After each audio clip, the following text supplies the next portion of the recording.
AM Extra is digging deeper into the 1 year mark since the attack on the Capitol. Joining us live now with more is an expert on hate groups and hate crimes, sociologist at the University of Oregon, Dr. Randy Blazak. Good morning and good to have you back. Good morning. Thanks for having me. Now, was this event something that solidified the far extreme right, or was it just something that kind of showed us that they were there? Well, first of all, we have to name this for what it is. When you use violence or the threat of violence to achieve political goals, that's called terrorism. And this was a terrorist attack. And the notion of using terrorism has long been one of the calls of the extreme right group. So if we go back to 1995 and look at the Oklahoma City bombing that killed 168 people, including 19 children, the goal of that attack, which was committed by a member of the militia movement, was to start a race war in America. And so this notion of using violence was sort of magnified 1 year ago today by these groups, and it's really been used as a calling card to bring people into that movement. So it's not the end of something. In many ways, it's a start of something much bigger.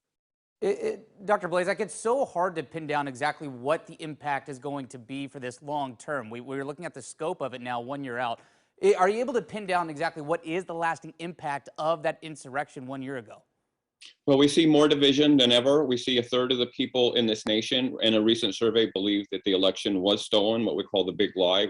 Or another third believe that violence is an acceptable means of expressing their political perspectives. I mean, we're really looking at something that could move us in the direction of civil war. And that's why it's so important to pay attention to these trends and find ways of interrupting the violence. I'm a part of a federally funded program right now that is looking at ways of preventing political extremist violence because the threat is so great. Now, have these right-wing extremist groups grown since the insurrection? You know, they've gone kind of in two trends. One thing that happened once Trump was sort of deplatformed from social media is a lot of the sort of mainstream people that were being pulled in were kind of prevented from falling down that rabbit hole. But the groups themselves have really gained steam. There was a study by a group out of London called Moonshot CVE that looked at internet traffic after January 6th that was anti-government, people Googling how to overthrow the government. And the #1 state that was trafficking that information was Oregon. And so we see a lot of energy going into that movement.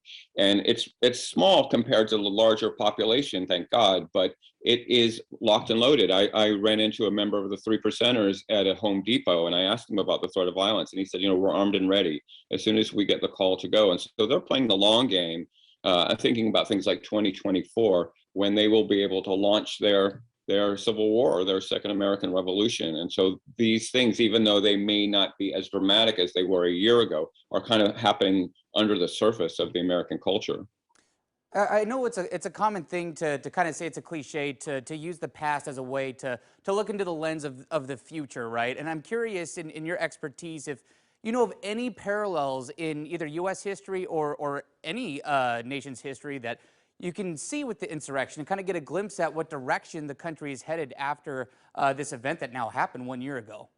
Yeah, well, any political scientist will tell you that first coup attempts are usually unsuccessful. They are followed by second and third coup attempts that are successful. And what happens in those second and third attempts is that the focus isn't necessarily on the central power, in this case, the U.S. Capitol, but on local power and undermining local power at the state house, on school boards. I mean, there's just sort of an erosion of the system that we see when we see authoritarianism emerge. Usually there's something very dramatic at the beginning, and this is certainly the case in Germany in the 1930s.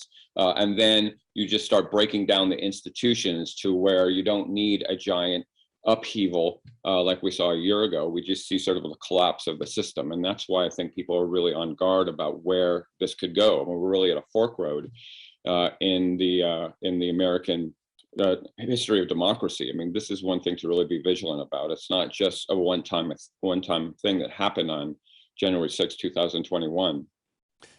Interesting observations. Thank you, Dr. Randy Blazak. We appreciate you joining us this morning.